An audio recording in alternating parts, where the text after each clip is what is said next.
So we really don't have TikTok. TikTok hasn't shown up. And also, since then, YouTube, I believe, and we're going to talk about this in a second, I believe YouTube has come very close to overtaking Google, has overtaken Google. So we're going to talk about that in a second, but it's fascinating to me because people say, well, you know, Instagram, and watch. You understand the largest demographic of home buyers and sellers today, all right, hear me out on this. The largest demographic of home buyers and sellers today are 35 to 54-year-olds. That's the largest demographic in the US and Canada, 35 to 54-year-olds. Do you know what the largest demo that uses Facebook today? 35 to 54-year-olds. So I know a lot of people are putting their eggs in the TikTok basket or the Instagram basket, and I think it's good to diversify, and I know Alana would agree with this. And at the same time, don't ignore the fact that 35 to 54-year-olds are on Facebook in a big way. And we're going to talk a little bit about YouTube in a second, because I know I would bet that number is increasing in terms of that demographic on YouTube as well. So we're going to have a quick conversation with an expert in this field for a few moments before I jump into some sources of business. So please join me in welcoming to the stage Mr. Greg Erlanger. So Greg, first of all, what goes through your mind when you watch that video? And I know it stops in January 2022, and hopefully, you know, by this time next year, we'll have a new one created where we go all the way to, 2025. But some of the trends that you were seeing in there, what were your thoughts on that? And if that video did end up, let's just say, December 31, 2023, what would have changed? Right. So there's a couple of things that I want to point out. Number one is, did you notice the companies that a lot of us thought would never go out of business? I mean, did you see Yahoo just disappear off the face of the earth? I mean, who had a MySpace account? Where are my boomers? All right, yay. AOL. These were things that would never go out of business, but yet they're gone.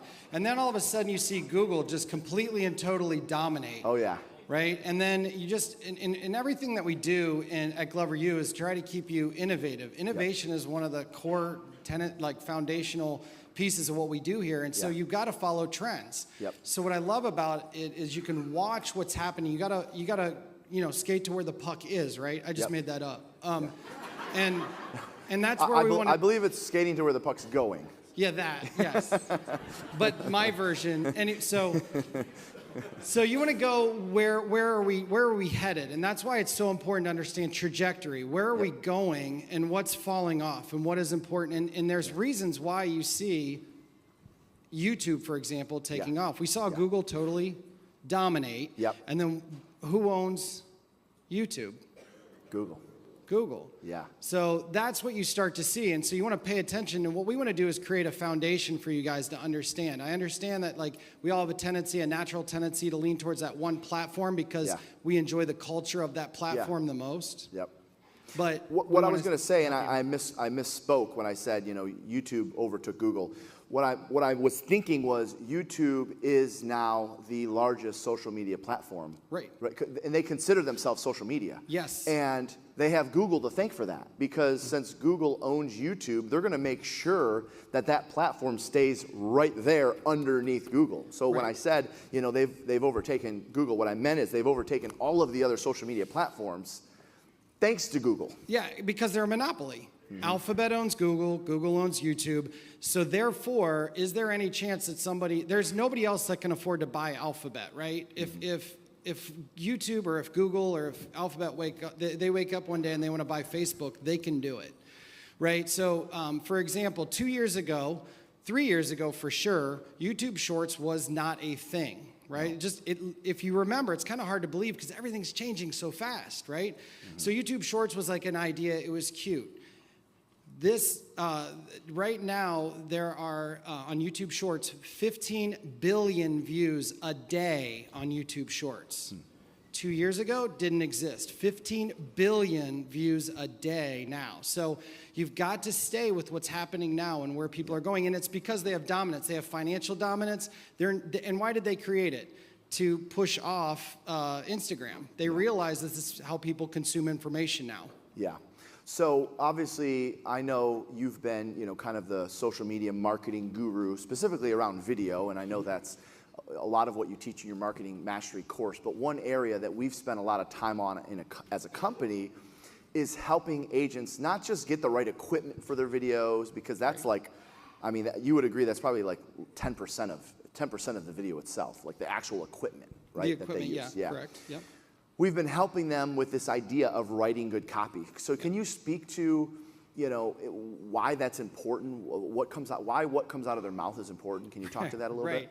Right. Well, and I laugh at that because people are creating, they want to be on social media, they want to create videos, but they don't have any thought behind what people will, when you finally do have your platform set up and you finally do start uploading content, the whole point is to get your consumers to get there and pay attention to you and either do a call to action or brand awareness. You have to provide value, and you have to do it with words. You have to start communicating in a way that will trigger a response and that will create value to the client, thus creating value in yourself and the services you provide, right? If you're following somebody on YouTube, ask yourself, if you have anybody that you're like subscribed to and following, including myself, thank you, why? Why are you following? What value are you getting? And then ask yourself, what value are you giving to others? What problems are you solving? And how are you communicating it to? How are you communicating it? If you're not communicating it effectively, you're not providing value. If you're not providing value, you're not going to get subscribed, follow, or known.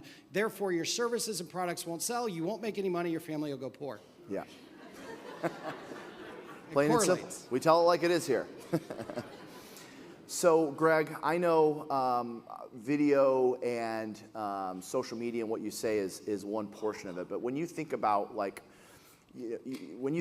marketing mastery, for instance, I mean, it's 16 weeks of that plus other stuff. What are some other things, like when you think about each week, the stuff that you're covering, what are some other things that they need to be spending some time learning and growing around? A lot of times, and Gary Vee, if you guys are familiar with him, is one of the leading social media experts in the world, talks about creative versus marketing. So marketing mastery is a holistic approach to, you guys all run small businesses, and you have to have a marketing department, right? The beauty of what we do is we're in complete and total control of the messaging, of who we want to be, who we want others to see us as. So you are truly a marketing department. What people talk about currently is just the creative behind the messaging that they're putting out there. So Gary Vee likes, and this is kind of a new 2024 thing that he's pushing into, let the creative actually move into creating your marketing plan, meaning it's a grassroots effort. We heard Damon talk about it yesterday.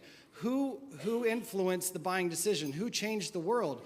Truthfully, it was the guy with the red rope at the front of the bar. That's what created his success. So therefore, the creative you create, meaning the content you're putting out there, find out what your consumers are eating. If you have consuming, figure out which video was the best video you did and then repeat that, right?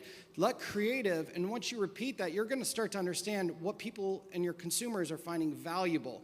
From that, you can create a marketing plan. In the 16-week course, we help you, quite frankly, if you have no YouTube channel, if you have no social media whatsoever, the very first day of the first week, we actually create homework assignments, and we basically hold everyone accountable, because that's what coaching is, hold you accountable to actually get those finally set up. If you're the rainmaker, I highly recommend you be a part of it, because you're the visionary, right? And your team is there to implement your vision. If you're the marketing director on your team, if you're the creative one of your team, if you're a solo agent, remember you are the marketing department. You have to have a marketing strategy. So step one is create a foundation. And then we'll move all the way up to, quite frankly, the last two classes, what I've finally learned after the fourth time going through Marketing Mastery, I can't even create the final two classes because everything's changing so fast. So the last two, so this last time we talked about avatars and AI, what works, what doesn't, okay? That it's just moving so fast. It's one of maybe it is the biggest challenge of me going down the marketing segment of Glover U, because it's changing evolving so fast. So. And one thing that I know we spend a lot of time on, and that's what we're about to cover right here to help everyone actually speak good copy, think about before you produce anything, whether it's a video or even a photo, everyone has an individual brand. Whether you're on a team or not, it doesn't matter. You have your own brand on social media. And it doesn't matter if you're with a franchise and they have their own brand. They have a brand, the team has a brand, you have a brand. And your brand is everything from the way you look, to the way you carry yourself, to the way you present, to the way you speak, to the way you communicate. And so I know that that's a big portion now today. I mean, even one of the things that we're adding to the 16 weeks is how to be more entertaining. Because one thing that we've found is people on social media that get better engagement are people who are more entertaining. Yes. And so that in itself is a method. How do I become a more entertaining person? And so if you get the chance to work with this guy, you may want to consider that. Greg, I know your next course starts the first week of February. Yep. 16 weeks, $399 a month, and they can learn how to be a marketing master. Yes, you have to build the foundation. If you don't have a marketing strategy behind your business as we move forward, the personality-based businesses, those folks are going to do great. They're always going to do kind of their cycle. If you want to double, triple, quadruple your business, you'll have to add the marketing component to it. Marketing funnels, you're going to have to start to be known. You cannot be an undercover agent. You've got to be known, and the only place you're going to be known is through marketing mastery. Prospecting, what's the first thing someone's going to do when you call them in your 2 hour of calls, right? Yep. They're going to Google your name. Oh, when they Google you, Google owns YouTube, and that's where you're going to be found. Create that foundation, and your life will be so much easier. And I've already, now that I've done it for 4 weeks, I have a ton of testimonials. I have a ton of people that have literally gone from not even having a YouTube channel to sitting on panels and coaching others in their brokerage on how to do what we're doing right now. Awesome. So, Thanks so thank much, you. Greg. Let's hear for Greg Erlanger.